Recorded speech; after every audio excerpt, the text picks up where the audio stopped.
It just defies common sense. Lawmakers are saying about plans to put blueprints online for homemade plastic guns. And that is set to happen at midnight tonight. And once that happens, Ariana Carrera tonight says anyone with the right 3D printer could actually make a gun. It's a definite possibility, and that's raising a lot of red flags when it comes to national security, among other things. So we went to a 3D printing lab to see if this is really something you should be worried about.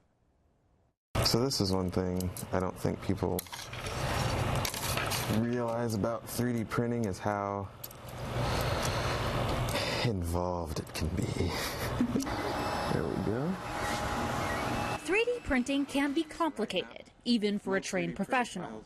Here at Club Siberia on Indy's east side, Austin Owens is making us something simple, and even that has its challenges. It's a lot of setup and tear down and setup and tear down. With patience and perseverance, you can make all kinds of things layer by layer.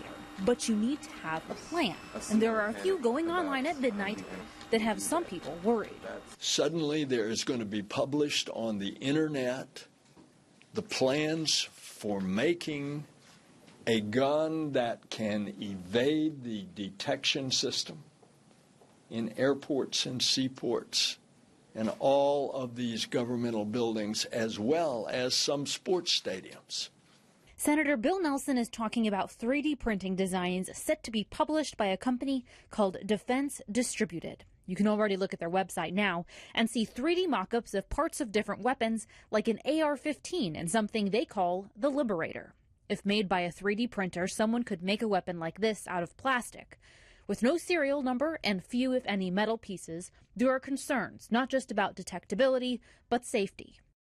Austin says he doesn't think the plastic guns would hold up well. There is a very likely chance that it would explode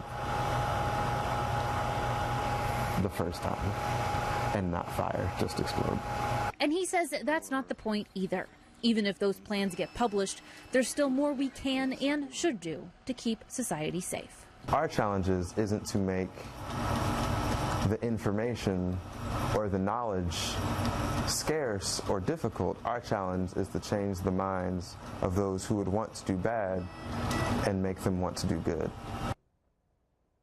Lawmakers in several states have actually filed legislation trying to stop this, so that clock is ticking until midnight. John? All right. Thank you, Anna.